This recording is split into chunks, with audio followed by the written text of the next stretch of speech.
যে স্বামীকে টাঙাওয়ালা বলে ছেড়ে গিয়েছিল সে আইএএস অফিসার হয়ে গেল। যখন সে স্ত্রীর গ্রামে পৌঁছাল তখন যা ঘটল তা সবাইকে নাড়িয়ে দিল। উত্তরপ্রদেশের এক প্রত্যন্ত গ্রামীণ এলাকায় ভানপুর নামের একটি ছোট্ট গ্রাম ছিল। মাটির কাঁচা রাস্তা, এদিক ওদিক ছড়িয়ে থাকা আম ও নিম গাছ, দূর পর্যন্ত বিস্তৃত ক্ষেত এবং সকাল সকাল বাতাসে মিশে থাকা মাটি ও ঘাসের গন্ধ, এটাই ছিল সেই গ্রামের পরিচয়। সেখানে তখনও শহরের মতো সুযোগ সুবিধা পৌঁছায়নি। বড় বাস চলত না, ট্যাক্সি বা অটো চলত না। গ্রামের মানুষের যাতায়াতের সবচেয়ে নির্ভরযোগ্য মাধ্যম ছিল টাঙা, মানে ঘোড়ার গাড়ি। সকালে সূর্য উঠতেই যখন গ্রামের রাস্তায় ঘোড়ার খুরের শব্দ শোনা যেত, তখন মানুষ বুঝে যেত যে টাঙাগুলো বেরিয়ে পড়েছে। সেই টাঙাগুলোর মধ্যেই একটি ছিল নিখিলের। গ্রামের সবাই তাকে চিনত। প্রায় ২৫ বছর বয়সী, লম্বা মজবুত গড়নের এক যুবক, যার চোখে সব সময় এক অদ্ভুত চমক থাকত। পরিশ্রমে শক্ত হয়ে যাওয়া হাত, কিন্তু স্বভাব এতই শান্ত যে কেউই তার সাথে প্রথমবার দেখা করে আপন বোধ করত। তবে নিখিল সব সময় টাঙাওয়ালা ছিল না। একসময় পুরো গ্রামের তার ওপর অনেক প্রত্যাশা ছিল। নিখিল ছোটবেলা থেকেই পড়াশোনায় খুব মেধাবী ছিল। গ্রামের ছোট সরকারি স্কুলে পড়ত সে। ভাঙা জানালা আর পুরনো ব্ল্যাকবোর্ডের মাঝেও সে এমনভাবে পড়ত যেন কোনো বড় স্কুলের ছাত্র। তার মাস্টারমশাই প্রায়ই বলতেন, এই ছেলেটা যদি সঠিক সুযোগ পায় তবে সে অনেক দূর যাবে।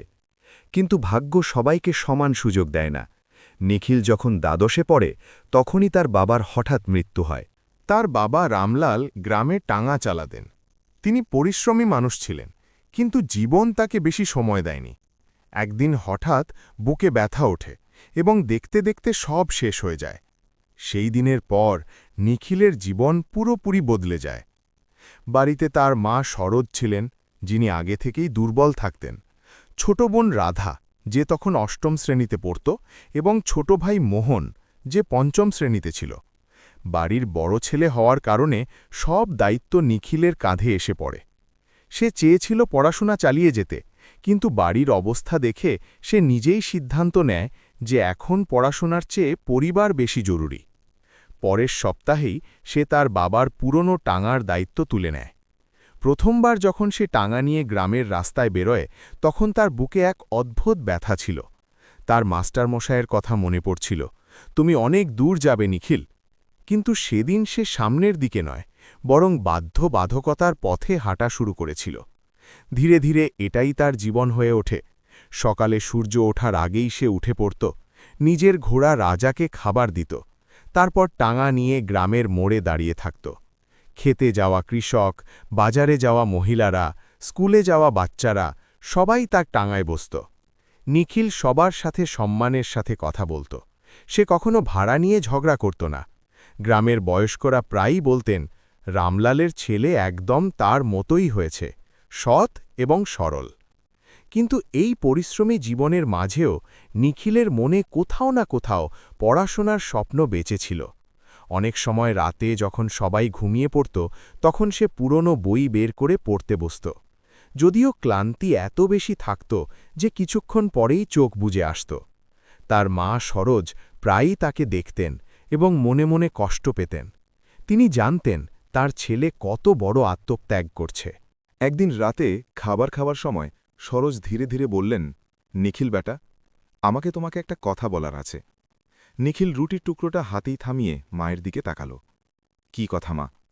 সরোজের গলা সামান্য কাঁপছিল। আমার শরীর আর আগের মতো নেই বেটা। জানি না ভগবান আর কতদিন বাঁচিয়ে রাখবেন, তবে আমার একটা ইচ্ছে আছে। নিখিল ঘাবড়ে গেল। এমন কথা বলো না মা, তুমি ঠিক হয়ে যাবে। সরোজ মৃদু হেসে বললেন, তুমি যদি বিয়ে করে নাও তবে আমি শান্তি পাব। বৌমা এলে ঘরটাও সামলে নেবে। হয়তো আমি আরও কয়েক বছর বেঁচে যাব। নিখিল চুপ হয়ে গেল। সে কখনো বিয়ে কথা ভাবেইনি। এখন তো সে শুধু তার ভাই বোনের পড়াশোনা আর মায়ের ওষুধের কথাই ভাবে। কিন্তু মায়ের চোখের ইচ্ছেটা সে উপেক্ষা করতে পারল না। কয়েক সপ্তাহ পরই গ্রামের এক আত্মীয়ের মাধ্যমে একটি সম্বন্ধ আসে। মেয়েটির নাম ছিল নিকিতা। পাশের গ্রামেরই মেয়ে। দেখতে খুব সুন্দর, ফর্সা গায়ের রং, বড় বড় চোখ আর কথা বলার ধরন এমন যে প্রথম দেখাতেই যে কেউ মুগ্ধ হয়ে যাবে। সম্বন্ধ তাড়াতাড়ি পাকা হয়ে গেল। নিখিল বেশি প্রশ্ন করেনি, তার শুধু মনে হয়েছিল মা যদি খুশি হয় তবে এটাই ঠিক। বিয়ের দিন চলে এলো। গ্রামে সাধারণ একটি অনুষ্ঠান হল। ঢোলকের শব্দ, মহিলাদের গান আর মাটির উঠোনে জ্বলা প্রদীপ, সেই পরিবেশেই নিখিল ও নিকিতার বিয়ে হয়ে গেল। নিকিতা যখন প্রথমবার কোণে সেজে সেই ছোট্ট বাড়িতে এলো, তখন সরোজের চোখে ছিল আনন্দের জল। তার মনে হল যেন বাড়িতে সত্যিই লক্ষ্মী এসেছে।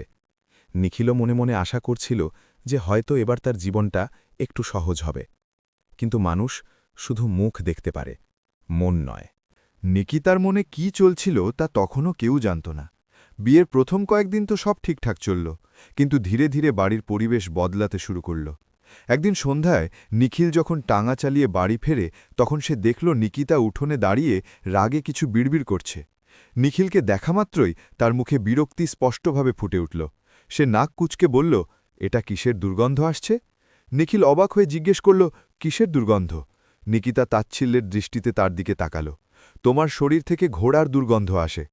সেই মুহূর্তে নিখিল কিছু বলল না, কিন্তু তার মনে হল যেন কেউ চুপচাপ একটা আঘাত করেছে। তার বিন্দুমাত্র ধারণা ছিল না যে এটা তো শুধু শুরু, আসল ঝড় এখনও বাকি। বিয়ের প্রথম দিকে নিখিলের মনে হয়েছিল সময়ের সাথে সাথে সব ঠিক হয়ে যাবে। সে ভেবেছিল হয়তো নিকিতা নতুন পরিবেশে এসেছে, তাই একটু অস্বস্তি বোধ করছে। কিন্তু ধীরে ধীরে সে বুঝতে পারল যে ব্যাপারটা শুধু নতুন পরিবেশের নয়, বরং নিকিতার মনেই এই বাড়ি এবং তার জীবনের প্রতি কোনো সম্মান ছিল না। যেদিন সে প্রথমবার নিখিলকে বলেছিল যে তার শরীর থেকে ঘোড়ার গন্ধ আসে, সেদিন নিখিল কথাটা হাসিতে উড়িয়ে দিয়েছিল। সে ভেবেছিল হয়তো রসিকতা করছে, কিন্তু নিকিতা রসিকতা করছিল না। পরের দিন সকালে যখন নিখিল টাঙা নিয়ে বেরোচ্ছিল, তখন নিকিতা তাচ্ছিল্যের দৃষ্টিতে তাকে দেখে বলল, তুমি সত্যিই রোজ এই কাজটাই করো? নিখিল সহজভাবে বলল, হ্যাঁ, ছোটবেলা থেকেই এই কাজ করছি, এটা দিয়েই তো সংসার চলে। নিকিতা ঠান্ডা হেসে বলল, সংসার চলে? এটাকে তুমি সংসার চলা বলো? মাটির ভাঙা ঘর, এক অসুস্থ মা, দুটো ছোট ভাইবোন, আর তুমি একজন টাঙাওয়ালা? এ কথা শুনে নিখিল চুপ হয়ে গেল। সে তর্ক করার মতো মানুষ ছিল না।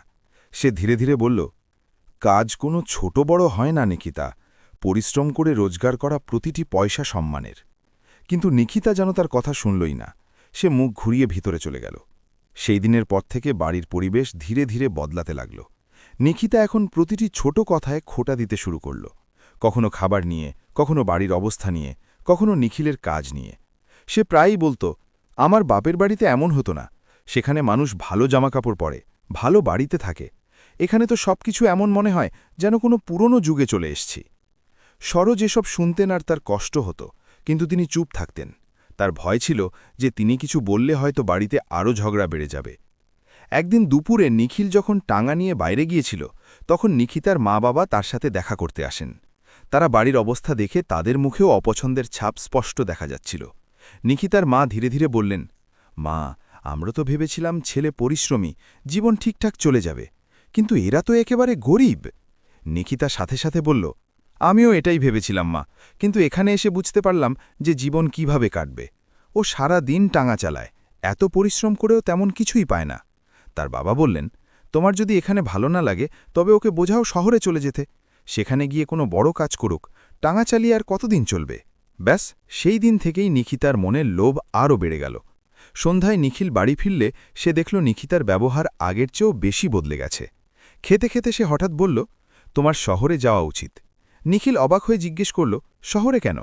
নিখিতা বলল, সেখানে কাজের সুযোগ বেশি, কোনো দোকান দিয়ে দাও, কোনো বড় কাজ করো, এই টাঙা চালিয়ে তুমি সারা জীবন গরিবই থেকে যাবে। নিখিল শান্ত গলায় বলল, আমার শহরের কোনো অভিজ্ঞতা নেই, এখানে আমার কাজ ঠিকঠাক চলছে, এটা দিয়েই আমাদের সবার দিন গুজরান হচ্ছে। কিন্তু নিকিতার এই উত্তর একদমই পছন্দ হল না। সে রেগে গিয়ে বলল, তাহলে তুমি সারা জীবন এটাই করতে থাকবে, টাঙ্গা চালাতে থাকবে? নিখিল ধীরে ধীরে বলল, যতদিন প্রয়োজন। হ্যাঁ, তবে আমি চেষ্টা করছি যাতে রাধা আর মোহন পড়াশোনা শিখে নেয়, ওদের ভবিষ্যৎ ভালো হওয়া উচিত। এ কথা শুনে নিকিতার মুখ আরও শক্ত হয়ে গেল। সে তাচ্ছিল্যের সাথে বলল, তার মানে তুমি তোমার পুরো রোজগার তোমার ভাইবোনের উপর খরচ করবে, আর আমাদের কি হবে? নিখিল অবাক হয়ে বলল, ওরা আমার ভাইবোন নিকিতা, ওদের খেয়াল রাখা আমার কর্তব্য। নিকিতার রেগে হল, তাহলে আলাদা হয়ে যাও ওদের থেকে, নিজের আলাদা সংসার পাতো, আমি ওদের সাথে থাকতে পারব না। এ কথা শুনে নিখিল একদম চুপ হয়ে গেল। সে কখনো ভাবেইনি যে তার স্ত্রী তাকে এমন কথা বলবে। সে ধীরে ধীরে বলল, আমি পরিবারকে ছাড়তে পারব না। এটা শুনতেই নিকিতা চেয়ার ছেড়ে উঠে দাঁড়াল আর বলল, তাহলে ঠিক আছে, তুমি তোমার পরিবারের সাথেই থাকো। এরপর ঝগড়া বাড়তে লাগল। এখন প্রায় প্রতিদিনই বাড়িতে কোনো না কোনো বিষয় নিয়ে তর্ক হতো। গ্রামের লোকেরাও ধীরে ধীরে জানতে পারল যে নিখিলের বাড়িতে সব ঠিকঠাক চলছে না। অনেকবার প্রতিবেশীরা বোঝাতেও আসত, কিন্তু নিকিতা কারোর কথা শোনার পাত্রী ছিল না। একদিন ঝগড়া এত বেড়ে গেল যে নিকিতা তার জিনিসপত্র গুছিয়ে সোজা বাপের বাড়ি চলে গেল। যাওয়ার সময় সে নিখিলকে বলে গেল, যতক্ষণ না তুমি এই টাঙ্গা চালানো ছাড়ছ আর শহরে গিয়ে কোনো বড় কাজ করছো, আমি ফিরে আসব না। নিখিল তাকে আটকানোর চেষ্টা করল না। তার মনে হলো হয়তো কিছুদিন বাপের বাড়িতে থাকলে তার রাগ শান্ত হয়ে যাবে, কিন্তু তার বিন্দুমাত্র ধারণা ছিল না যে আগামী সময় তার জীবনের সবচেয়ে বড় ঝড়ন নিয়ে আসতে চলেছে। কয়েক মাস কেটে গেল, নিকিতা ফিরে এলো না। তারপর একদিন পিয়ন নিখিলকে একটা কাগজ দিয়ে গেল। সেটা আদালতের নোটিশ ছিল। নিকিতা বিবাহ বিচ্ছেদের জন্য মামলা করেছিল। এটা দেখে নিখিদের পায়ের তলার মাটি সরে গেল। গ্রামের মানুষ যখন এই খবর পেল, তখন নানা রকমের কথা হতে লাগল। কেউ বলতো আজকালকার মেয়েরা এমনই হয়, কেউ বলতো বেচানা নিখিল এত সোজা মানুষ। কিন্তু আসল ধাক্কা তখনও বাকি ছিল। কয়েক সপ্তাহ পর আদালতে শুনানি হল। সেখানে নিখিল প্রথমবার নিকিতার সামনে দাঁড়িয়েছিল। বিচারক নিকিতাকে জিজ্ঞেস করলেন, তুমি তোমার স্বামীর সাথে কেন থাকতে চাও না? নিকিতা বিনা দ্বিধায় উত্তর দিল, কারণ ও শুধু একজন টাঙাওয়ালা, আর আমার ওর শরীর থেকে সবসময় ঘোড়ার দুর্গন্ধ আসে। আমি ওর সাথে থাকতে পারব না। এটা শুনতেই আদালতে পিনপতন নীরবতা নেমে এলো।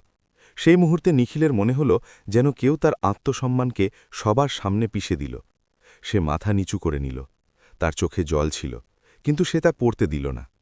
সেদিন আদালত থেকে বেরোনোর সময় তার জীবনের একটা অধ্যায় শেষ হয়ে গিয়েছিল, কিন্তু তার বিন্দুমাত্র ধারণা ছিল না যে এই কষ্ট থেকেই তার জীবনের সবচেয়ে বড় সংগ্রাম শুরু হতে চলেছে, এবং এই সংগ্রাম একদিন তাকে এমন জায়গায় পৌঁছে দেবে যার কল্পনা সে কখনো করেনি। বন্ধুরা, যদি আপনাদের গল্পটি পছন্দ হয়ে থাকে, তাহলে আমার একটি ছোট্ট বিনীত অনুরোধ যে আপনারা এই ভিডিওটিকে একটি লাইক করে আমাদের চ্যানেলটিকে সাবস্ক্রাইব করে নিন এবং ভিডিওটিতে একটি সুন্দর কমেন্টও করে দিন। আদালত থেকে ফেরার সময় নিখিলের হাঁটার গতি ধীর হয়ে গিয়েছিল।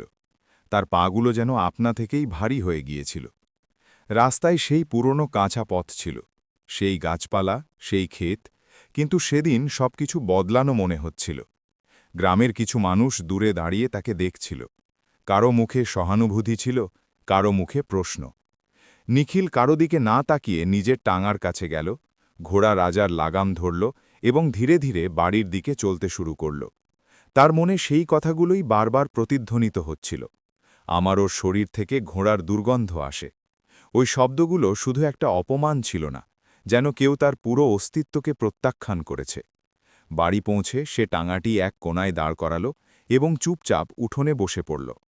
সরোজ খাটিয়ায় শুয়েছিলেন। ছেলের মুখ দেখেই তিনি সব বুঝে গেলেন। তিনি ধীর গলায় জিজ্ঞেস করলেন, কি হয়েছে বেটা? নিখিল হাসার চেষ্টা করল, কিন্তু তার হাসি ভেঙে পড়ল।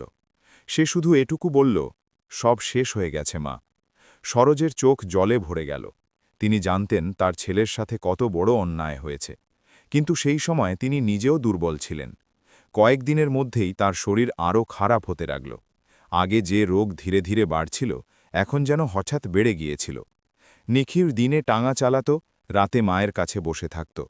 অনেকবার সে চুপচাপ মায়ের মাথায় হাত বুলিয়ে ভাবত, ইস, সে যদি মাকে কোনো আনন্দ দিতে পারত। কিন্তু ভাগ্যবোধহয় এখনও তার ওপর রুষ্ট ছিল। এক রাতে সরোজের শ্বাস খুব দ্রুত চলতে লাগল। নিখিল ঘাবড়ে গেল। সে গ্রামের বৈদ্যকে ডাকল, কিন্তু বৈদ্য এসেই ধীর স্বরে বললেন, এবার ভগবানের নাম নাও। সেই রাতে নিখিল তার মায়ের হাত ধরে বসে রইল। সরোজ কাঁপা গলায় বললেন, বেটা, দুঃখ পেও না। জীবনে যাই হয়েছে তাকে ভগবানের ইচ্ছা বলে মেনে নিও। নিখিলের চোখ থেকে জল বইতে লাগল। সরোজ শেষবারের মতো তার ছেলের মুখ দেখলেন এবং তারপর ধীরে ধীরে তার শ্বাস থেমে গেল। সেই রাতে নিখিল সত্যিই একা হয়ে গেল।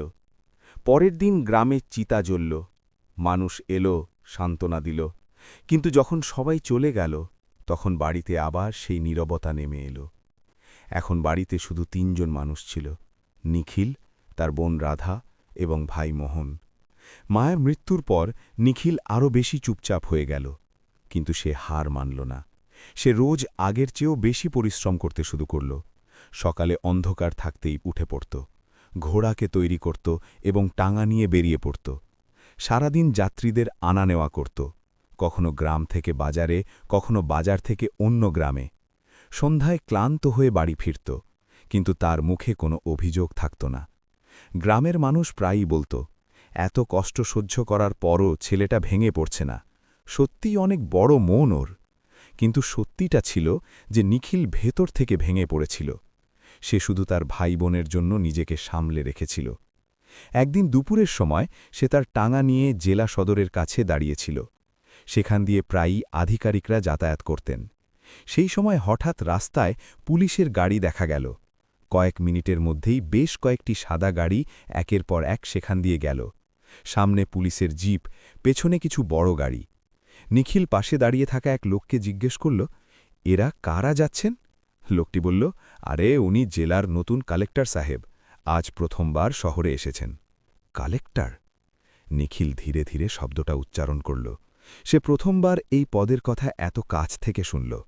কিছুক্ষণ পর সে দেখল যে কাছের একটি চায়ের দোকানে কিছু ছেলে বসে বই পড়ছে। সে কৌতূহল নিয়ে তাদের কাছে গিয়ে জিজ্ঞেস করল, তোমরা কি পড়ছ? তাদের মধ্যে একজন ছেলে বলল, আমরা সিভিল সার্ভিসের প্রস্তুতি নিচ্ছি, আইএএস হওয়ার জন্য। নিখিল প্রথমবার আইএএস শব্দটা শুনেছিল। সে জিজ্ঞেস করল, আইএএস কি হয়? ছেলেটি হেসে বলল, আইএএস মানে ইন্ডিয়ান অ্যাডমিনিস্ট্রেটিভ সার্ভিস। যিনি জেলার কালেক্টর হন না, তিনি আইএএস আধিকারিক হন। এ কথা শুনে নিখিল কিছুক্ষণ চুপ করে রইল। তার মাথায় যেন একটা নতুন জানলা খুলে গেল। সে আবার জিজ্ঞেস করল, যে কেউ কি হতে পারে? ছেলেটি বলল, পরিশ্রম করলে কেন নয়? সেদিন নিখিল অনেকক্ষণ ধরে ভাবতে লাগল।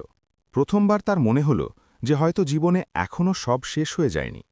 সেই রাতেই সে তার পুরনো সিন্দুকটা খুলল। তাতে তার পুরনো বই রাখা ছিল, দ্বাদশ শ্রেণীর বই, কিছু খাতা আর তার স্কুলের দিনের স্মৃতি। সে একটা বই তুলে নিল এবং ধীরে ধীরে পড়তে শুরু করল। সেই দিনের পর থেকে তার জীবনে একটা নতুন অধ্যায় শুরু হল। দিনে সে আগের মতোই টাঙা চালাত, কিন্তু এখন রাতটা তাঁর ছিল। গ্রামে যখন সবাই ঘুমিয়ে পড়ত, তখন সে লণ্ঠন জ্বালিয়ে পড়াশোনা করত। অনেক সময় ঘুমে চোখ বন্ধ হয়ে আসত, কিন্তু সে নিজেকে জাগিয়ে আবার বই খুলে নিত। ধীরে ধীরে বছর পেরোতে লাগল। নিখিলের সংগ্রাম চলতেই থাকল। গ্রামের কিছু মানুষ তাকে নিয়ে মজা করত, আরে টাঙ্গাওয়ালা আইএস হবে। কিন্তু নিখিল কারো কথায় কান দেয়নি।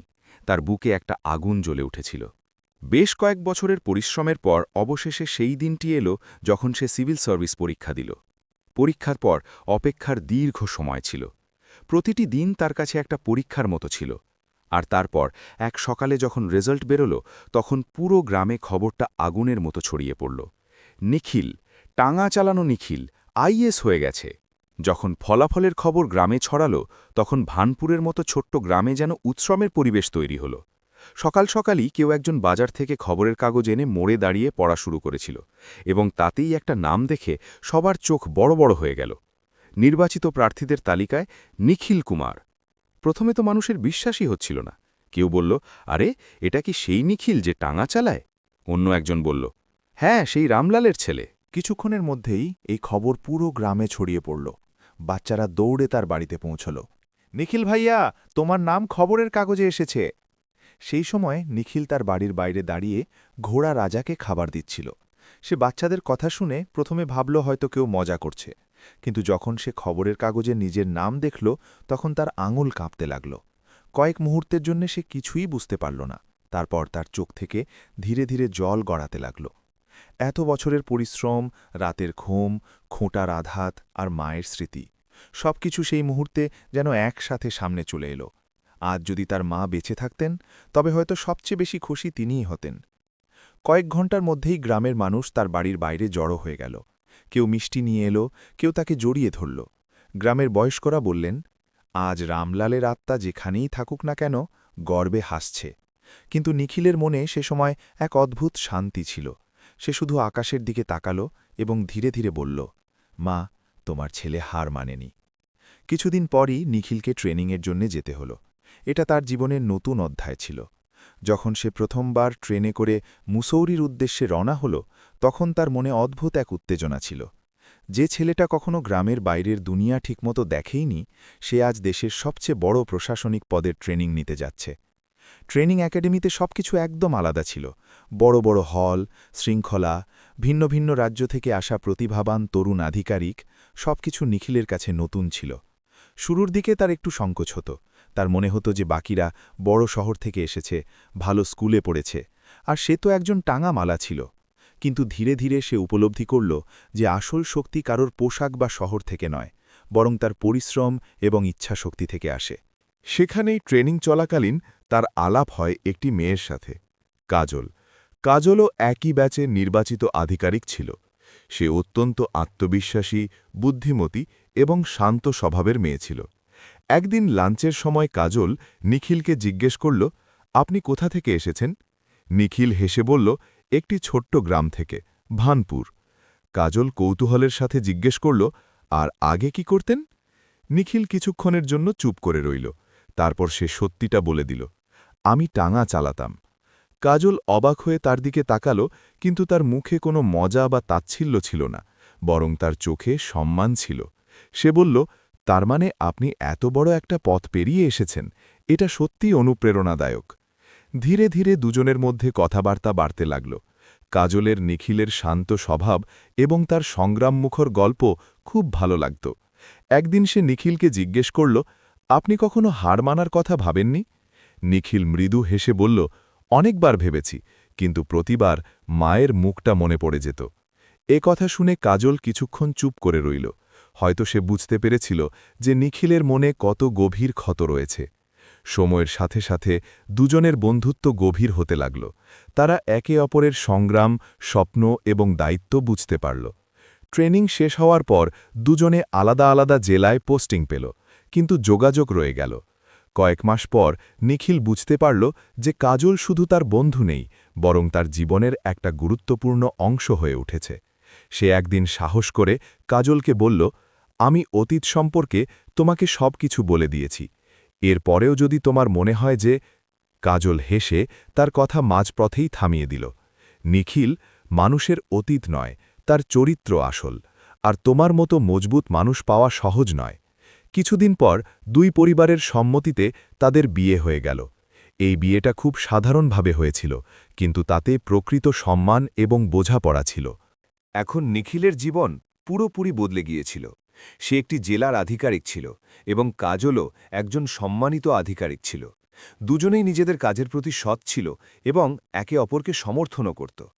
কিন্তু জীবনের গল্প এখনও শেষ হয়নি। ভাগ্য নিখিলের জন্য এখনও আরও একটি মোড় জমিয়ে রেখেছিল। একদিন নিখিলকে একটি সরকারি পরিদর্শনের জন্য এক প্রত্যন্ত এলাকায় যেতে হল। যখন সে ফাইলটি দেখল, তখন সেই এলাকার নাম পড়ে সে কয়েক মুহূর্তের জন্য থমকে গেল। সেটা সেই গ্রাম ছিল যেখানে তার প্রথম স্ত্রী নিকিতার বিয়ে হয়েছিল। অনেক বছর কেটে গিয়েছিল, নিখিল কখনো পেছন ফিরে তাকায়নি। কিন্তু আজ ভাগ্য তাকে সেই পথেই নিয়ে যাচ্ছিল যেখান থেকে কখনো তার জীবনের সবচেয়ে বড় কষ্ট শুরু হয়েছিল। পরের দিন সকালে তার সরকারি গাড়ির বহর সেই গ্রামের দিকে এগোচ্ছিল, আর নিখিলের বিন্দুমাত্র ধারণা ছিল না যে সেখানে সে কি দেখতে চলেছে। সকালের সময় ছিল, আকাশ হালকা নীল হচ্ছিল এবং ক্ষেতের ওপর দিয়ে আসা ঠান্ডা বাতাস রাস্তার ধারের গাছের পাতাগুলোকে ধীরে ধীরে নাড়াচ্ছিল। ঠিক সেই সময় ধুলো উড়িয়ে বেশ কয়েকটি সাদা গাড়ি একের পর এক সেই কাঁচা রাস্তায় এগিয়ে আসছিল। সামনে পুলিশের জিপ ছিল এবং তার পেছনে কালো কাঁচ দেওয়া সরকারি গাড়ি। গ্রামের মানুষের কাছে এই দৃশ্য একেবারে নতুন ছিল। বাচ্চারা দৌড়ে রাস্তার ধারে চলে এলো, মহিলারা নিজেদের ঘর থেকে বেরিয়ে দেখতে লাগল এবং বয়স্করা গাছের নিচে দাঁড়িয়ে নিজেদের মধ্যে কথা বলতে লাগলেন। মনে হচ্ছে কোনো বড় অফিসার এসেছেন। সেই গ্রামটা ছিল ধনপুর, সেই গ্রাম যেখানে অনেক বছর আগে নিকিতার দ্বিতীয় বিয়ে হয়েছিল। গাড়ির বহর গ্রামের মাঝখানে পৌঁছতেই মানুষ জড়ো হতে শুরু করল। সরকারি গাড়িটা ধীরে করে থামল, দরজা খুলল এবং তা থেকে বেরিয়ে এলেন একজন লম্বা আত্মবিশ্বাসী আধিকারিক। পরিষ্কার ইস্ত্রি করা কুর্তা পায়জামা, চোখে গাম্ভীর্য এবং মুখে শান্ত আত্মবিশ্বাস। সে ছিল নিখিল, সেই নিখিল যাকে একসময় এই সমাজ শুধু টাঙাওয়ালা বলেছিল। আজ সেই মানুষটাই জেলার সবচেয়ে বড় আধিকারিক হয়ে সেই গ্রামে দাঁড়িয়েছিল। গ্রামের প্রধান এবং কিছু কর্মচারী সাথে সাথে তার কাছে এসে মাথা নিচু করে বললেন, নমস্তে কালেক্টর সাহেব। নিখিল আলতো করে মাথা নেড়ে উত্তর দিল এবং আশেপাশে দেখতে লাগল। তার মনে এক অদ্ভুত তোলপাড় চলছিল। অনেক বছর পর সে এমন একটা জায়গার এত কাছাকাছি এসেছিল যা একসময় তার জীবনের সবচেয়ে বড় অপমানের সাথে যুক্ত ছিল। ঠিক সেই সময়ে ভিড়ের মাঝে একজন মহিলা দাঁড়িয়েছিল। তার জামাকাপড় পুরনো এবং বিবর্ণ ছিল, মুখ ক্লান্ত, চোখের নিচে গভীর কালো দাগ। সেও বাকিদের মতো সেই আধিকারিককে দেখছিল। কিন্তু যেই তার নজর নিখিলের মুখের ওপর পড়ল, তার বুকটা হঠাৎ ধক করে উঠল। তার ঠোঁট কাঁপতে লাগল। নিখিল? সে ছিল নিকিতা। সেই নিকিতা যে কখনো সবার সামনে বলেছিল যে তার স্বামীর শরীর থেকে ঘোড়ার গন্ধ আসে। কিন্তু আজ তার সামনে দাঁড়িয়ে থাকা সেই মানুষটাই জেলার কালেক্টর। নিকিতার অবস্থা আর বিয়ের সময়ের মতো ছিল না। তার দ্বিতীয় বিয়ে যে লোকের সাথে হয়েছিল সে ধনী ঠিকই ছিল, কিন্তু তার স্বভাব অত্যন্ত খারাপ ছিল। সে মদ খেত, রাগে মারধর করত এবং প্রতিটি ছোট কথায় তাকে অপমান করত। ধীরে ধীরে নিকিতার জীবন একটা খাঁচায় পরিণত হয়েছিল। অনেকবার তার পুরনো দিনের কথা মনে পড়ত, যখন নিখিল চুপচাপ সব সহ্য করে নিত, কিন্তু কখনও তাকে কষ্ট দিত না। আজ যখন সে নিখিলকে এই রূপে দেখল, তখন তার মনে অনুশোচনার বন্যা বয়ে গেল। কয়েক মুহূর্ত পর্যন্ত সে সেখানেই দাঁড়িয়ে রইল, কিন্তু তারপর যেন তার পা আপনা থেকেই চলতে শুরু করল। সে ভিড় ঠেলে ধীরে ধীরে নিখিলের সামনে এসে দাঁড়াল।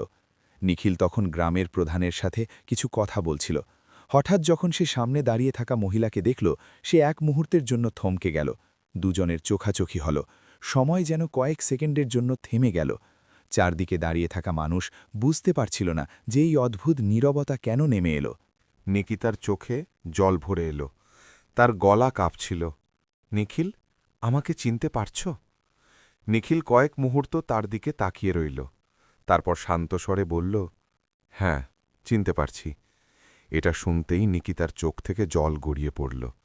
সে কাঁপা গলায় বলল, আমি আমি তোমার কাছে ক্ষমা চাইতে চাই। আমি তোমার সাথে খুব অন্যায় করেছি। আশেপাশে দাঁড়িয়ে থাকা মানুষ এখন কৌতূহল নিয়ে সব দেখছিল। কেউ বুঝতে পারছিল না যে এই মহিলা কে এবং আলেক্টার সাহেবের কাছে ক্ষমা কেন চাইছে।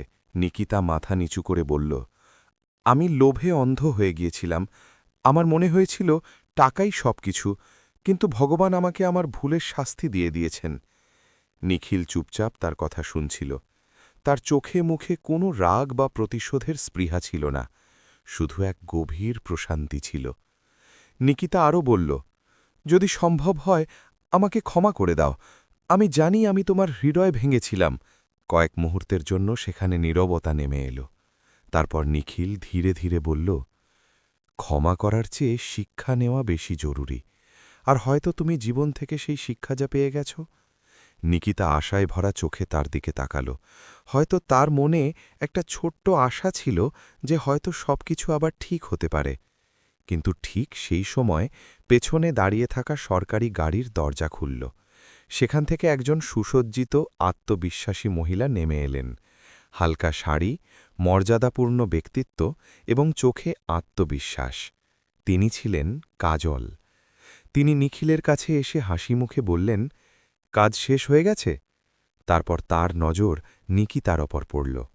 নিখিল শান্ত স্বরে বলল, কাজল, এ হল নিকিতা, আমার অতীতের একটি অংশ। কাজল শুধু আলতো করে মাথা নাড়ল। তার মুখে কোনো অহংকার ছিল না, বরং এক শান্ত মর্যাদা ছিল। নিকিতা এই দৃশ্য দেখে তার শেষ আশাটুকুও ভেঙে গেল। সে ধীরে ধীরে মাথা নিচু করে নিল। নিখিল শেষবারের মতো তার দিকে তাকিয়ে বলল, জীবনে কোনো কাজ ছোট হয় না, ছোট হয় মানুষের চিন্তাভাবনা। যেদিন মানুষ পরিশ্রমের সম্মান করতে শেখে, সেদিনই তার জীবন বদলে যায়। এই বলে সে ঘুরে দাঁড়াল এবং কাজলের সাথে গাড়ির দিকে এগিয়ে গেল। কিছুক্ষণ পরেই গাড়ির বহর আবার রাস্তায় এগোতে শুরু করল। ধুলো উঠতে লাগল এবং গ্রামের মানুষ চুপচাপ সেই বহরকে যেতে দেখতে লাগল। নিকিতা সেখানেই দাঁড়িয়ে রইল। তার চোখ থেকে জল গড়াচ্ছিল।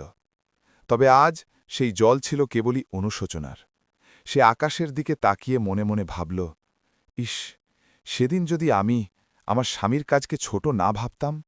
কিন্তু এখন সত্যিই অনেক দেরি হয়ে গিয়েছিল। নিখিল তার জীবনে অনেক দূর এগিয়ে গিয়েছিল। আর এই গল্পটি সেই সব মানুষদের জন্য এক শিক্ষা হয়ে দাঁড়িয়েছিল, যারা কোনো মানুষের মূল্য তার কাজ বা তার দারিদ্র্য দিয়ে বিচার করে। বন্ধুরা, গল্প শেষ হল, কিন্তু এবার আপনাদের কাছে একটা প্রশ্ন।